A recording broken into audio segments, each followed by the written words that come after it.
Isotonic solutions. Definition. The solutions having same osmotic pressure. मतलब आपका क्या होगा, दो सॉल्यूशंस होंगे या कितने भी सॉल्यूशंस होंगे, उनके ऑस्मोटिक प्रेशर क्या है, अगर सेम होते हैं एट द सेम टेम्परेचर, उन सॉल्यूशंस को हम बोलते हैं आइसोटोनिक सॉल्यूशंस.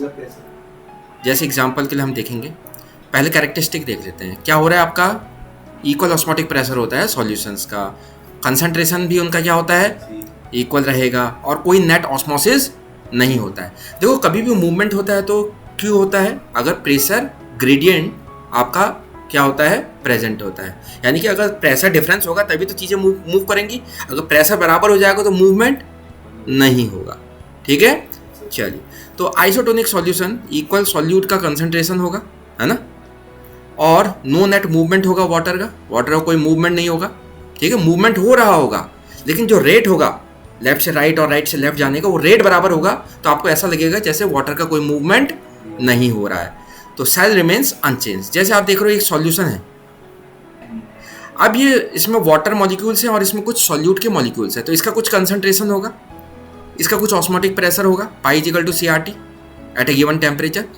अच्छा, उसी सेम टेम्परेचर में अगर आप देखोगे, आपने क्या ले लिया, एक सेल ले लिया, किसका, ह्यूमन ब्लड का, उसके अंदर जो कंसंट्रेशन होगा, जो फ्लूइड होगा, उसका जो उसका जो ऑस्मोटिक प्रेशर होगा, अगर वो इस जो आपका सॉल्यूशन है, ये जो सॉल्यूशन दिख रहा है आपका, ये सॉल्यूशन के बराबर होगा ऑस्मोटिक प्रेशर, अगर आपने इसे यहाँ प्लेस कर दिया इस सॉल्यूशन में. क्योंकि आप देखो ये जो ह्यूमन ब्लड का ये RBC है, इसका जो बाहर की कवरिंग है, ये किसकी तरह बिहेव करेगा, सेमी परमेबल मेम्ब्रेन की तरफ.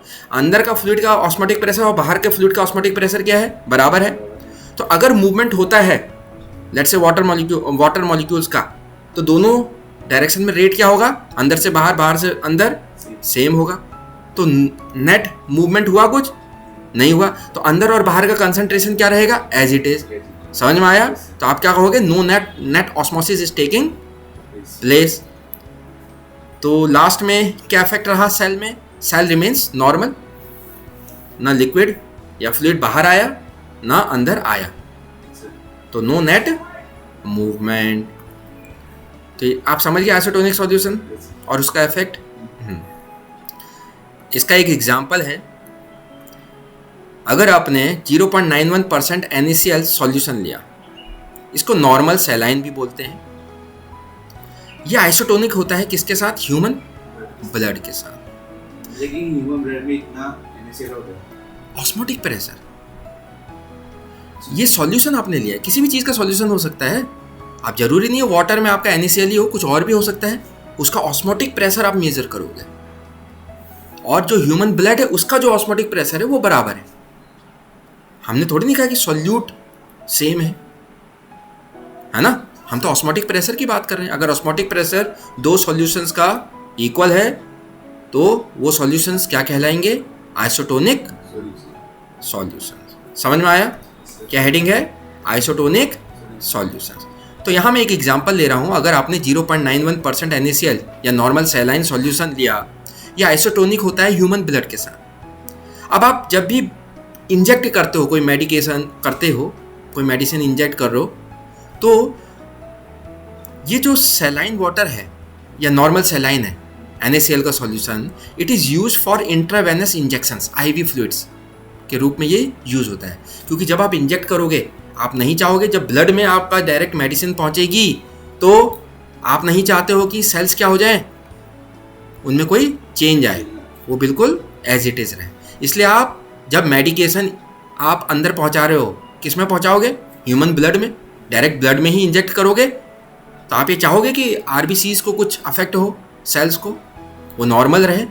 इसीलिए आप इस नॉर्मल सेलाइन के थ्रू आप क्या करते हैं, मेडिकेशन करते हैं. क्या समझ में आई आपको बात, हाँ, ताकि ऑस्मोटिक, क्योंकि इसका ऑस्मोटिक प्रेशर सेम देखा गया है किसके साथ, ह्यूमन ब्लड के साथ. चलिए, तो अभी हमने बात करी isotonic solution, osmotic pressure same रहता है.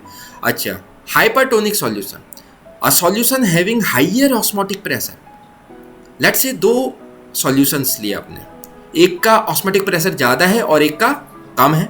जिसका ज़्यादा होगा सॉल्यूशन का, उसको बोलेंगे हाइपरटोनिक सॉल्यूशन। क्या बात समझ में आई आपको? Effect on cell. अगर आपने सेल को हाइपरटोनिक सॉल्यूशन में प्लेस किया, कहाँ प्लेस किया? हाइपरटोनिक सॉल्यूशन में, तो क्या होने वाला है? क्योंकि हाइपरटोनिक सॉल्यूशन का ऑस्मोटिक प्रेशर ज़्यादा है ना, तो water moves out of the cell. तो वाटर कहाँ से बाहर निकल जाएगा? सेल से, सेल के अंदर से बाहर निकल जाएगा, क्योंकि बाहर ऑस्मोटिक प्रेशर ज़्यादा है, मतलब उसका कंसंट्रेशन ज़्यादा है। और वाटर के मॉलिक्यूल्स हो गए या सॉल्वेंट के मॉलिक्यूल्स कहाँ से कहाँ की तरफ जाते हैं? लोअर कंसंट्रेशन से हाइयर कंसंट्रेशन की तरफ। तो इसका मतलब सेल से फ्लूइड या वाटर सॉल्वेंट, जो भी सॉल्वेंट है या लेट से वाटर है, वो बाहर निकल जाएगा। तो water moves out of the cell and the cell shrinks. देख रहे हो आप, आपने सेल को प्लेस करा, नॉर्मल सेल को, कहाँ? हाइपरटोनिक सॉल्यूशन में। Water leaves the cell by osmosis and cell shrinks. इसे बोलेंगे plasmolysis in plant cell. Plant cells में इसको प्लाज्मोलिसिस बोलते हैं। देख रहे हो, सेल श्रिंक्स, क्रीनेटेड भी बोलते हैं इसको। आगे बढ़े।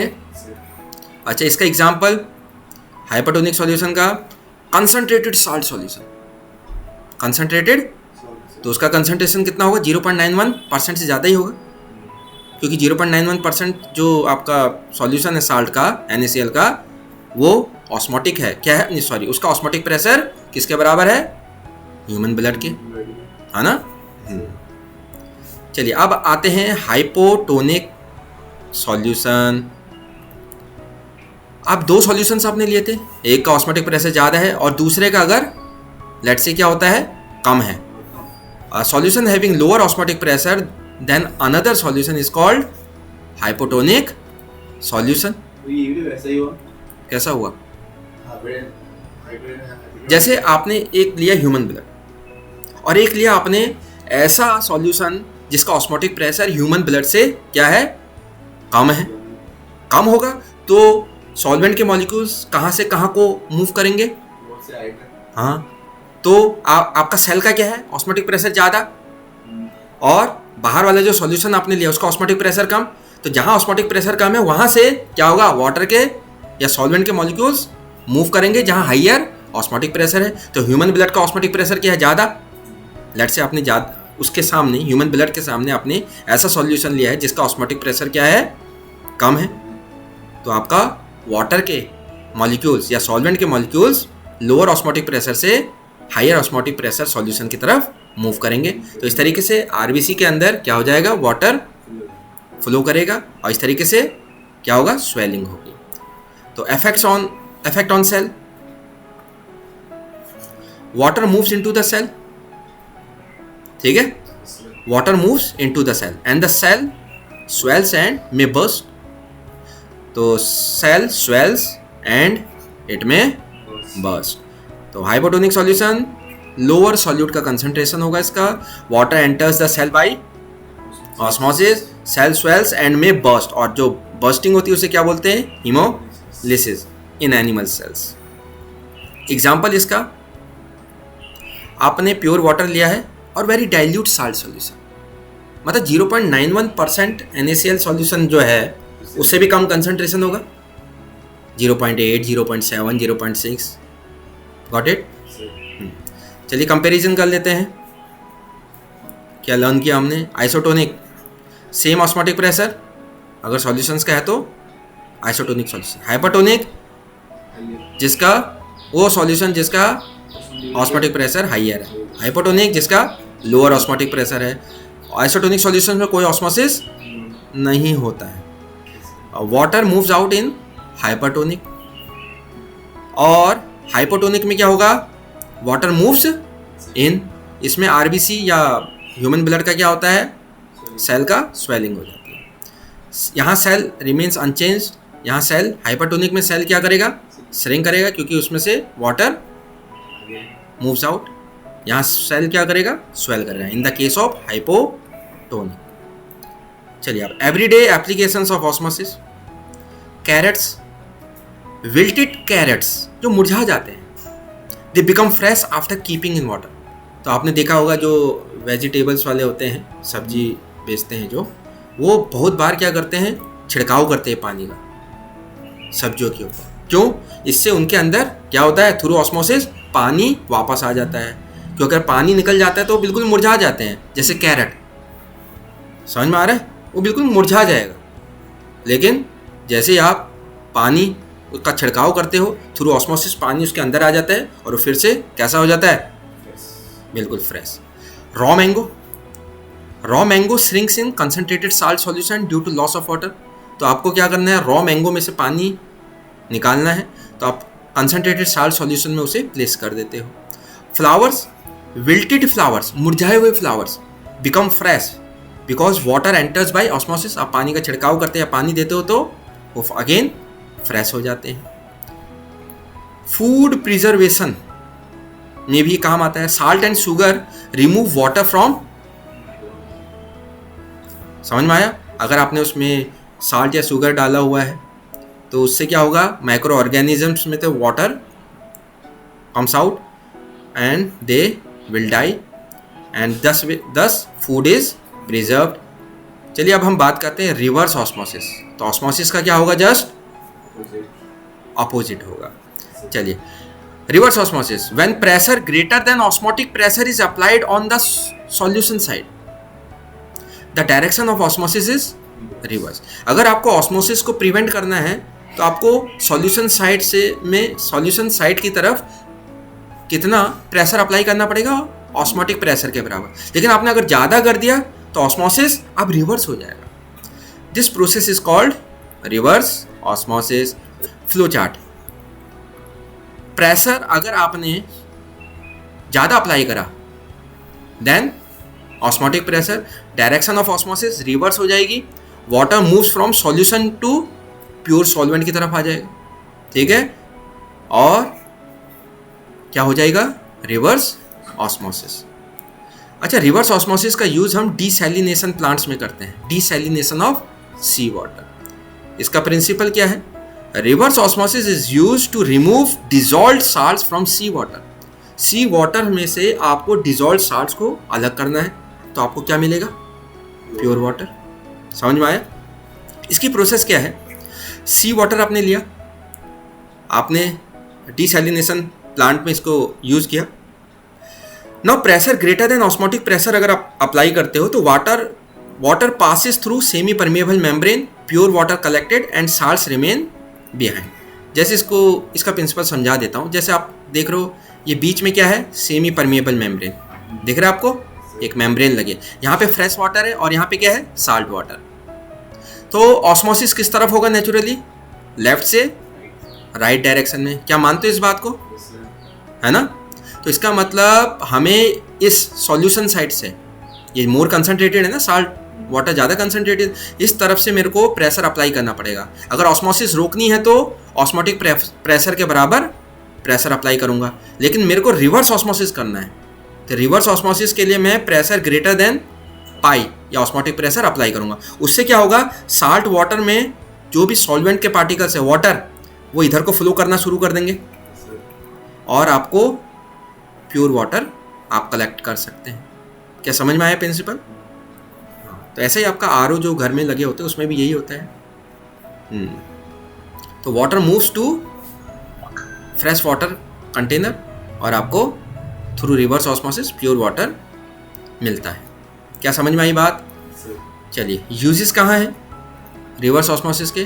ड्रिंकिंग वाटर में, वाटर के प्यूरिफिकेशन में और डीसैलिनेशन प्लांट्स में इनका यूज़ करते हैं। जैसे आप अरब के देश पकड़ लो, वहाँ पानी की कमी है तो उन्होंने डीसैलिनेशन प्लांट्स बहुत सारे लगाए हुए हैं, मजबूरी है उनकी, कॉस्ट बहुत आती है। और समुद्र से पानी लेते हैं, सी वाटर। अब नमकीन पानी तो पी नहीं सकते हैं, नहीं तो डिहाइड्रेशन का शिकार हो जाएंगे, क्योंकि जैसे ही आपने सी वाटर पिया वो ज़्यादा कंसनट्रेटेड होगा, तो आपका जो आरबीसी है, वो जो सेल है, उसमें से पानी बाहर आ जाएगा थ्रू ऑस्मोसिस। समझ में आ रहा हो? इसलिए आप कितना भी पानी पी लो सी वाटर का, आपकी प्यास नहीं बुझेगी, पानी और निकलेगा। तो बड़ा ख़तरनाक है, डेंजरस, फैटल टू लाइफ। चलिए अब हम आगे आते हैं। Osmotic pressure method for molar mass determination. Advantages क्या है? अगर आप मोलर मास डिटरमाइन करते हो with the help of osmotic pressure method. This method is most suitable for determining the molar mass of proteins, polymers, macromolecules.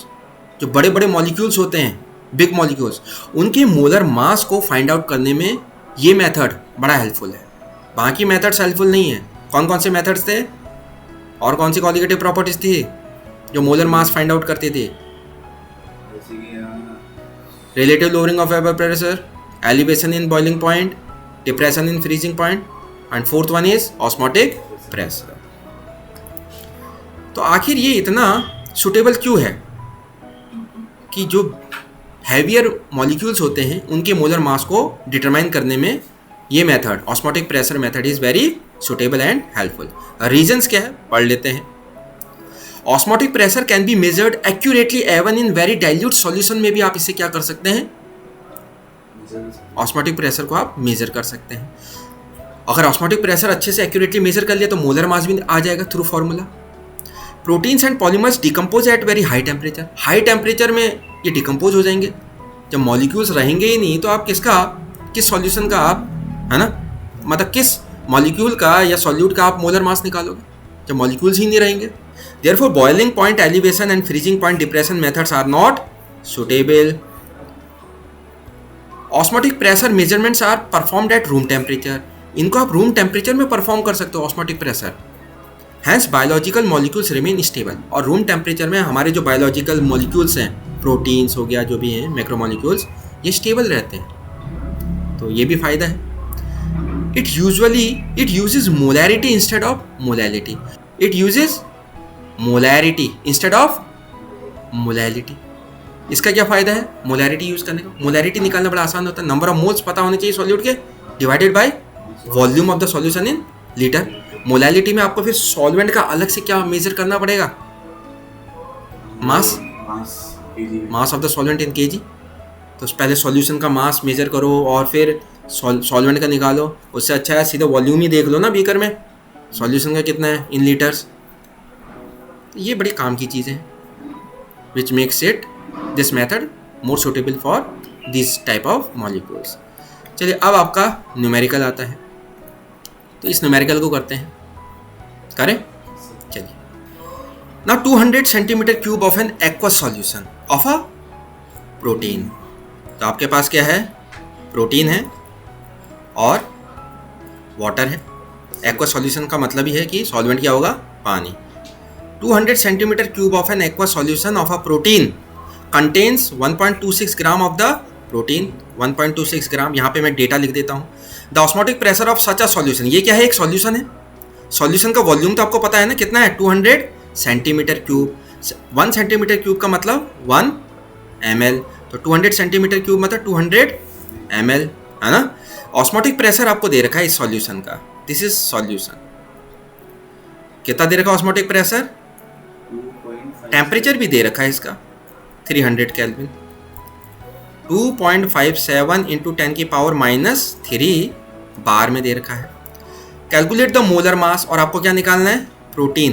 तो MB निकालना है आपको, molar mass of protein. R की वैल्यू आप क्या ले सकते हो, 0.083 लीटर बार.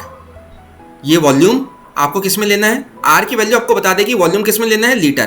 प्रेशर किस में लेना है, बार में. ठीक है, चलिए. तो ये तो आपका बार में है, ठीक है.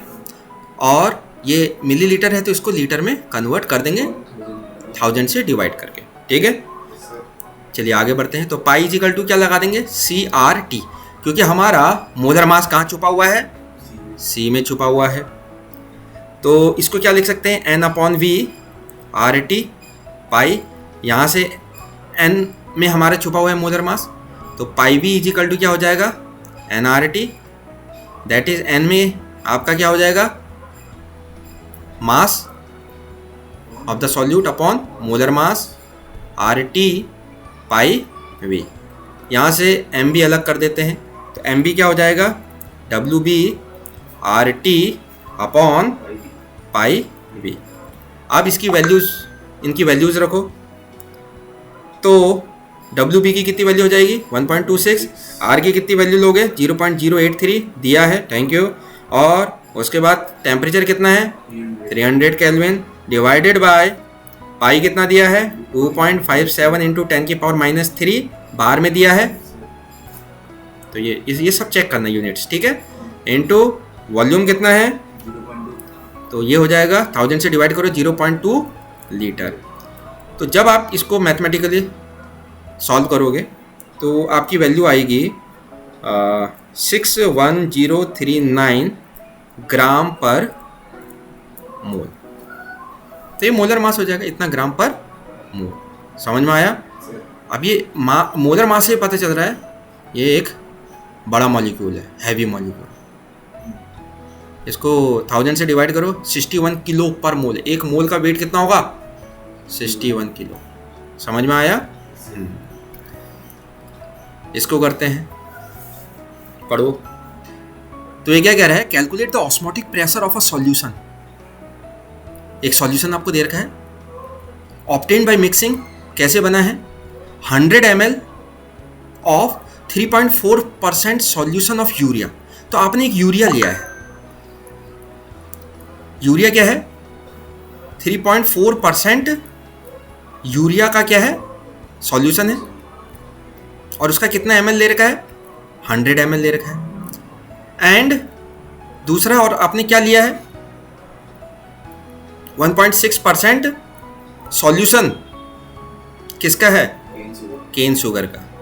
केन शुगर सॉल्यूशन, उसका कितना वॉल्यूम ले रखा है 100 ml। क्या मानते हो इस बात को? तो जब आप इन दोनों को मिक्स करोगे 100 ml लिया और 100 ml लिया तो इसका वॉल्यूम कितना हो जाएगा ये रिजल्टेंट सॉल्यूशन हो जाएगा। जो सॉल्यूशन आपने ऑब्टेन करा है by mixing this and this. Molar mass दे रखा है यूरिया का 60 एंड केन शुगर का दे रखा है 342। किस टेम्परेचर में है 293। अच्छा, तो ये सॉल्यूशन में आपका यूरिया भी होगा, अच्छे से समझना। और क्या होगा केन शुगर प्लस ये दोनों सॉल्यूट के पार्टिकल्स होंगे किसमें पानी में। अब आपको निकालना है इस सॉल्यूशन का क्या ऑस्मोटिक प्रेशर। तो ऑस्मोटिक प्रेशर कैसे दिया जाता है पाई इक्वल टू CRT। क्या चीज़ समझ में आई आपको? हाँ, चलिए अब ये देखो पाई इक्वल टू CRT है। तो अगर मैं बोलूं pi equal to CRT, C क्या होता है number of moles upon volume of the solution in litre. ये मोलर कंसंट्रेशन ही तो होता है। तो इसमें नंबर ऑफ मोल्स कितने होंगे?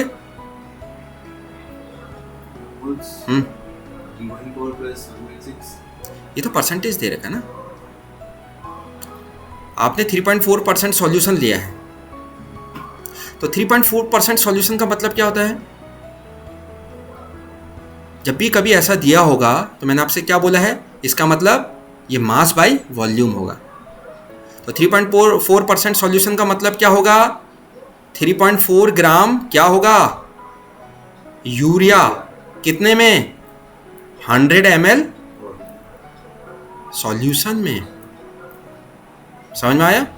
ऐसे ही इसका मतलब क्या हो जाएगा केन शुगर वाले में 1.6% सॉल्यूशन, तो उसका मतलब क्या हो जाएगा 1.6 ग्राम केन शुगर है कितने में 100 ml केन शुगर के सॉल्यूशन में। अब आपको यहाँ पता चल चुका है कितना मास आया होगा। अगर 100 ml में 3.4 ग्राम दे रखा है और आपने मिलाया कितना 100 ml दिया है, तो ऑब्वियस सी बात है कितना यूरिया यहाँ गया होगा 3.4 और केन शुगर कितना गया होगा 1.6। दोनों के नंबर ऑफ मोल्स निकल जाएंगे क्या? निकल जाएंगे। अच्छा, ये कौन सी प्रॉपर्टी होती है? कॉलिगेटिव प्रॉपर्टी होती है पाई। और कैसी होती है अंधी? उसको तो number of particles number of mole से मतलब है, नेचर से मतलब है क्या? तो इसका मतलब दोनों के मोल्स को ऐड कर दो, वही total number of moles in the solution हो जाएंगे। तो यानी कि यहाँ पे पाई इक्वल टू क्या हो जाएगा N/V होता है, तो ये N1 प्लस N2/V हो जाएगा। क्या समझ में आया? C की जगह RT। तो इसका फ़ायदा हम उठा रहे हैं क्योंकि वो ब्लाइंड होता है, नंबर ऑफ मोल्स दोनों के ही एक साथ रख देंगे, वही तो सॉल्यूट पार्टिकल्स है, नेचर से तो उसको कोई मतलब ही नहीं है। चलिए अब हम यहाँ पे रखते हैं, पहले नंबर ऑफ मोल्स निकाल सकते हैं, N1 निकालो जल्दी से, कितना आएगा 3.4 अपॉन इसका मोलर मास दिया है 60, ये नंबर ऑफ मोल्स इसके हो जाएंगे। N2 कितना हो जाएगा 1.6 अपॉन 342। अब हम इसको कहाँ रख देंगे, यहाँ पे, तो पाई इक्वल टू क्या हो जाएगा, रखो इसको,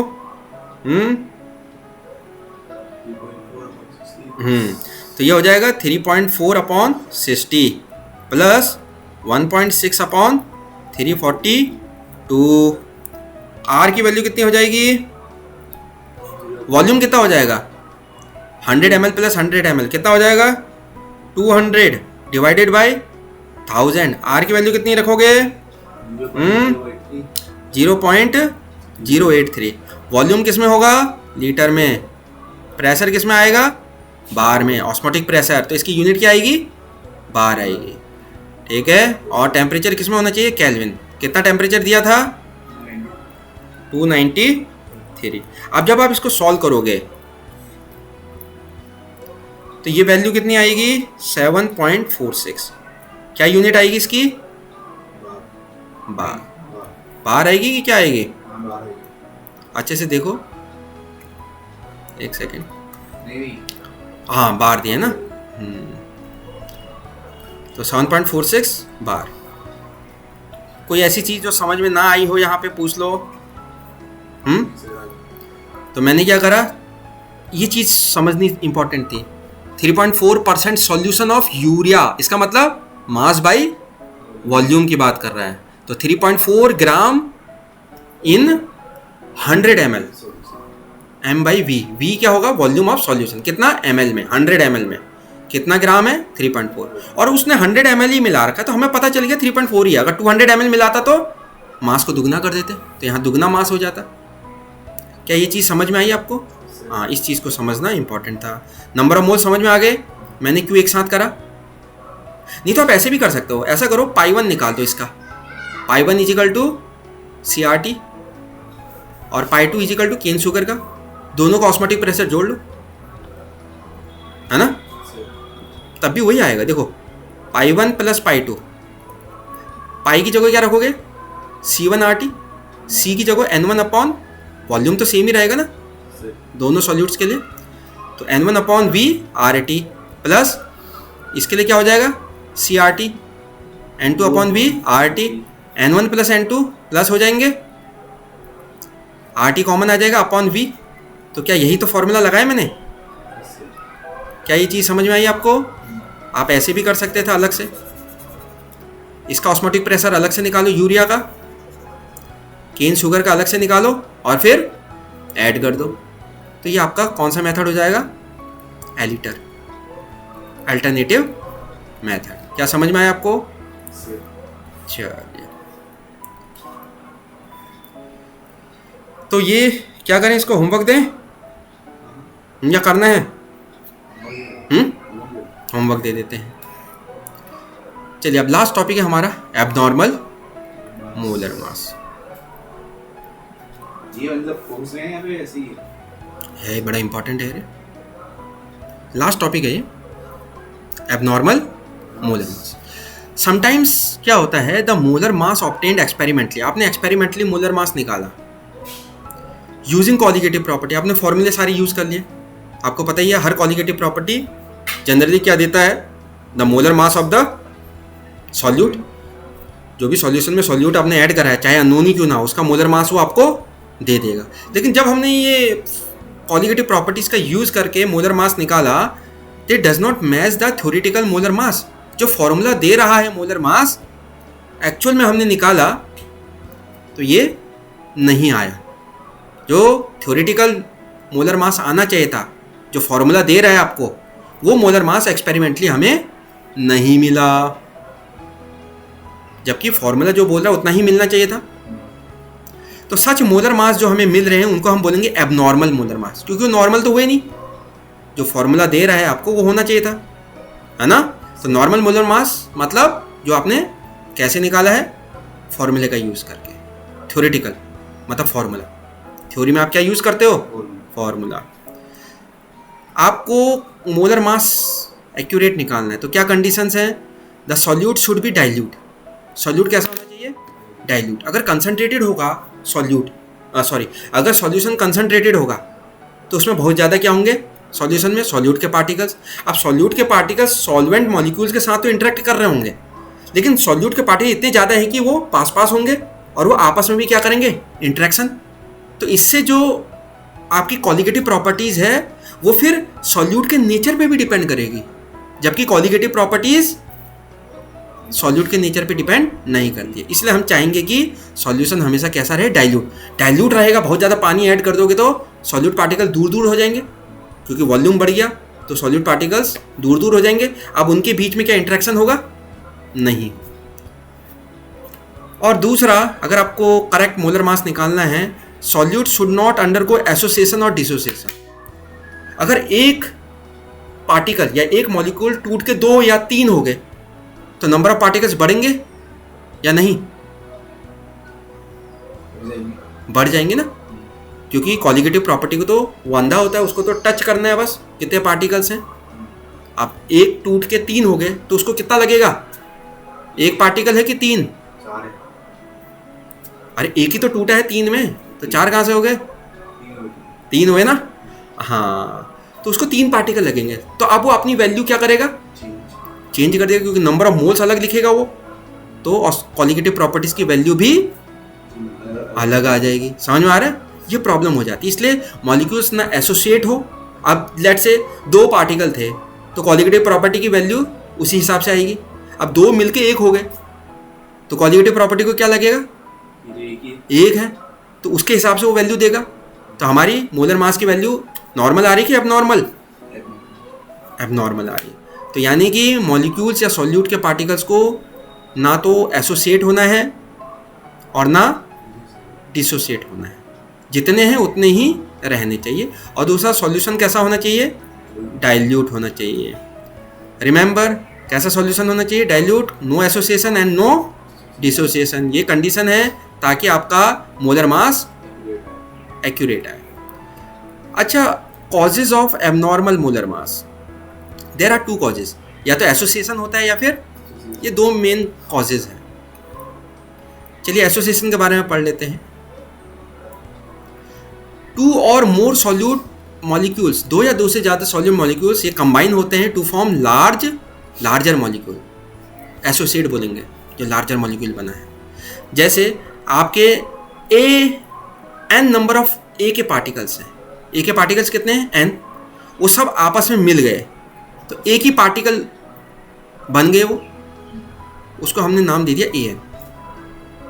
एक बड़ा मॉलिक्यूल बन गया। लेट से 10 A थे, मिलके क्या बना देगा? A10। 10 आपस में मिलके एक बड़ा मॉलिक्यूल बना दिया जिसका नाम क्या रख देंगे? A10। समझ में आ गया? ऐसी n नंबर ऑफ पार्टिकल्स होंगे, आपस में मिलके एक बड़ा लार्जर मॉलिक्यूल बना देंगे जिसको हम नाम दे देंगे AN। क्या समझ में आया? इसको बोलेंगे एसोसिएशन। जैसे एग्जाम्पल है इथेनोइक एसिड।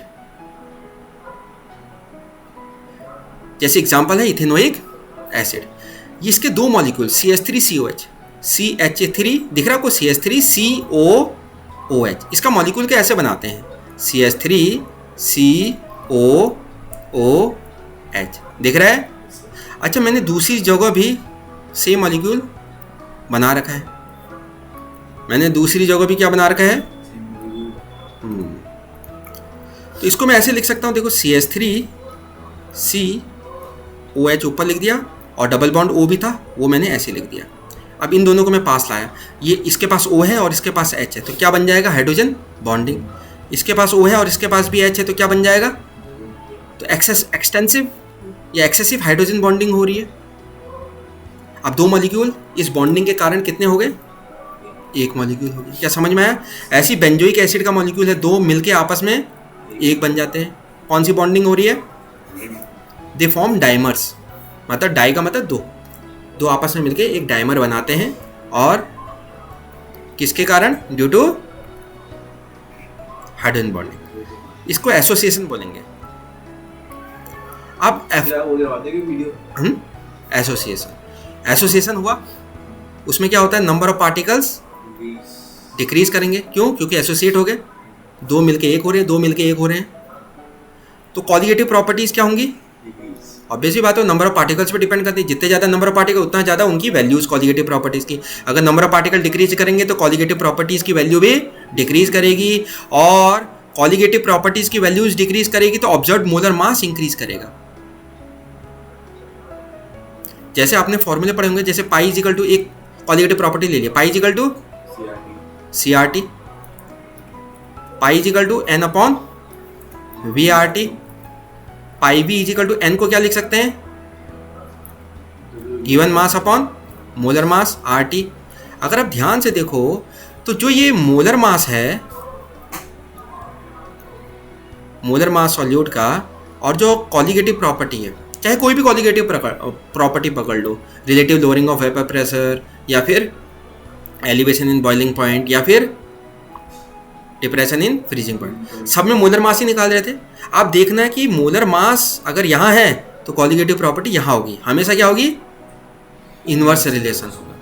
तो यानी कि अगर इसकी वैल्यू कम होगी तो इसकी वैल्यू हमेशा बढ़ेगी। तो कॉलिगेटिव प्रॉपर्टी अगर डिक्रीज होती है उसकी वैल्यू, तो इसका मतलब मोलर मास हमेशा बढ़ा हुआ मिलेगा। क्या समझ में आया बात? तो आपको दिख रहा है यहाँ पे इनका मास क्या मिलेगा? बढ़ा हुआ। समझ में आ रही है बात? क्योंकि आपने क्या है, नंबर ऑफ पार्टिकल्स बढ़ा दिए तो पाई की वैल्यू बढ़ गई, पाई की वैल्यू बढ़ जाएगी तो मोलर मास कम हो जाएगा, पाई की वैल्यू घट गई तो मोलर मास बढ़ जाएगा। ये रिलेशन होता है।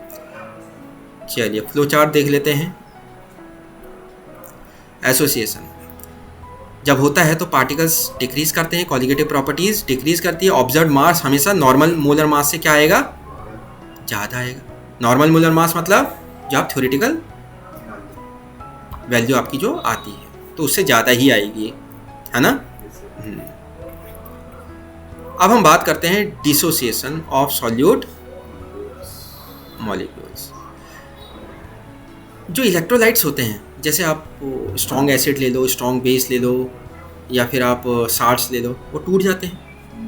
तो electrolytes dissociate into ions in solution. Let's say आपने एक एग्जांपल ले लिया ए बी टूटा आयंस में, ए पॉजिटिव प्लस बी नेगेटिव। कोई एग्जांपल ले लो, लेट्स से इन्होंने एग्जांपल लिया ही है, NaCl ले लिया आपने, किस में टूटेगा? Na positive and Cl negative. KCl किस में टूट रहा है? एक टूट रहा है, कितने में? दो में। तो नंबर ऑफ पार्टिकल्स बढ़े कि घटे? नंबर ऑफ पार्टिकल्स बढ़ गए, तो कॉलिगेटिव प्रॉपर्टी भी, तो मोलर मास, हाँ, तो डिसोसिएशन होगा, नंबर ऑफ पार्टिकल्स इंक्रीज होंगे, कॉलिगेटिव प्रॉपर्टी इंक्रीज होगी, और ऑब्जर्व्ड मोलर मास डिक्रीज होगी। तो डिसोसिएशन में हमेशा आपको मोलर मास कम ही मिलेगा। क्या समझ में आया आपको? हाँ, तो ये घपला चल रहा है, बताओ कौन सही करेगा रे इसको? एसोसिएशन हुआ, डिसोसिएशन हुआ, क्या कैसे करोगे फिर आप? तो फ्लो चार्ट, डिसोसिएशन हुआ, पार्टिकल इंक्रीज होंगे, कॉलिगेटिव प्रॉपर्टी इंक्रीज होंगे, तो ऑब्जर्व्ड मोलर मास हमेशा डिक्रीज करेगा। किससे डिक्रीज हो जाएगा? नॉर्मल जो थ्योरेटिकल है उससे भी कम आएगा। तो ये सारी प्रॉब्लम्स को किसने सॉल्व किया? वेंट हॉफ ने। उसने एक फैक्टर इंट्रोड्यूस किया, वेंट हॉफ फैक्टर, आई से डिनोट करते हैं went half factor. It is the factor used to account for the association or dissociation of solute particles in a solution. Solution में अगर association हुआ है या dissociation हुआ है, तो अगर आपने I को इंट्रोड्यूस कर दिया फॉर्मूलों में, तो आपकी जो वैल्यूज हैं कॉलिगेटिव प्रॉपर्टीज की वो बिल्कुल सही आएंगी। It explains the abnormal values of colligative properties and molar mass. उनको समझाता है। तो इसके कुछ फॉर्मूले हैं, किसके? वेंट हॉफ के। बेस्ड ऑन कॉलिगेटिव प्रॉपर्टी, इसका फॉर्मूला क्या हो जाएगा? I is equal to observed colligative property, यहाँ लिख लो, अपॉन नॉर्मल कॉलिगेटिव प्रॉपर्टी, कहाँ लिखोगे? यहाँ। नॉर्मल मतलब जो थ्योरेटिकली आई है फॉर्मूले से, ऑब्जर्व मतलब जो एक्सपेरिमेंटली आपको वैल्यू मिली है ना? अच्छा, बेस्ड ऑन मोलर मास, अगर मोलर मासेस पता है, एबनॉर्मल भी और नॉर्मल भी, तो देखो ऑब्जर्व जो होती है कॉलिगेटिव प्रॉपर्टी, तो वहाँ पे नॉर्मल क्या होगा? मोलर मास होगा। इनवर्स होते ना, तो आपने ऑब्जर्व्ड कॉलिगेटिव प्रॉपर्टी में यहाँ ऑब्जर्व्ड मोलर मास नहीं लिखोगे, क्योंकि रिवर्स होते हैं। ऑब्जर्व्ड कॉलिगेटिव प्रॉपर्टी तो मोलर मास हमेशा कहाँ आएगा? नीचे आएगा। अगर ये न्यूमरेटर में है कौन? ऑब्जर्व कॉलिगेटिव प्रॉपर्टी, तो ऑब्जर्व मोलर मास कहाँ आएगा? अपने फॉर्मूले में डिनोमिनेटर में आएगा। यहाँ नॉर्मल कॉलिगेटिव प्रॉपर्टी नीचे है तो दूसरे फॉर्मूले में नॉर्मल मोलर मास ऊपर आएगा। क्या समझ में आ रहा है? क्योंकि इनमें क्या रिलेशन होता है? Colligative property is inversely proportional to molar mass. अगर आपने ऑब्जर्व्ड लिखा है तो यहाँ पे ऑब्जर्व्ड आएगा। तो ऑब्जर्व्ड कॉलिगेटिव प्रॉपर्टी की वजह से ऑब्जर्व्ड मोलर मास इस फॉर्मूले में नीचे आया है। चलिए, based on number of particles, ये बहुत इंपॉर्टेंट फॉर्मूला है। आई कैसे निकालेंगे? Number of particles after association. जैसे पहले नंबर ऑफ पार्टिकल्स कितने थे? 1। आफ्टर डिसोसिएशन कितने हो गए? 1। टूट के कितने हो गए? 2। तो number of particles after dissociation कितने हो गए? 2 divided by number of particles before dissociation. तो 1 टूट के 2 हो गए। बिफोर डिसोसिएशन कितने थे? 1। तो 2 डिवाइडेड बाय 1। अगर 3 में डिसोसिएट हुआ तो 3 डिवाइडेड बाय 1। क्या समझ में आई बात? ऐसे एसोसिएशन में होगा। 10 मिलके कितने हो गए? 1। तो पहले कितने थे? पहले कितने थे? 1 था। नहीं, पहले कितने थे? 10 थे। बाद में कितने हो गए? 1। Number of particles after association कितने हो गए? Number of particles 1। Number of particles before association कितने थे? 10। तो 1/10। यानी कि एसोसिएशन के केस में आई की वैल्यू ग्रेटर देन 1 होगी कि लेस देन 1 होगी कि इक्वल टू 1? 1 से छोटी होगी एसोसिएशन के केस में। I is equal to number particle after association कितने हो गए? 1। बिफोर एसोसिएशन कितने थे? 10। तो 1/10 क्या होगा? Less than 1। क्या समझ में आई? चलिए एक बार यहाँ चेक कर लेते हैं। एसोसिएशन के केस में क्या हमने डिस्कस करा अभी? आई की वैल्यू हमेशा लेस देन 1 आएगी। अच्छा, नो एसोसिएशन नो डिसोसिएशन। अगर एसोसिएशन ही नहीं हो रहा है ना डिसोसिएशन हो रहा है तो आई की वैल्यू हमेशा 1 ही लोगे। तो जो फॉर्मूला आप यूज़ कर रहे हो वही यूज़ करो। आई 1 रख दोगे तो 1 इंटू समथिंग वही रहेगा। अच्छा, एसोसिएशन में आई लेस देन 1 आ रहा है तो डिसोसिएशन में क्या आएगा? 1 से बड़ा आएगा। क्योंकि आई इज इक्वल टू क्या होता है? Number of particles after dissociation. कितने हो गए? 10 लेट से। और बिफोर डिसोसिएशन कितने थे? 1। तो 10/1 ग्रेटर देन 1 आ रहा है। क्या समझ में आया एग्जाम्पल से? चलिए, observed molar mass is less than normal. ये फॉर्मूले से पता चल जाएगा आपको। आई ग्रेटर देन 1 है किसमें? डिसोसिएशन में। डिसोसिएशन में आई ग्रेटर देन 1 है। ग्रेटर देन 1 का मतलब नॉर्मल मोलर मास ज़्यादा आएगा डिसोसिएशन में। किससे? ऑब्जर्व से। नॉर्मल मोलर मास ज़्यादा आएगा। नॉर्मल मोलर मास ज़्यादा आएगा ऑब्जर्व से, या ऑब्जर्व्ड कम आएगा नॉर्मल से। बात वही है। क्या समझ में आया?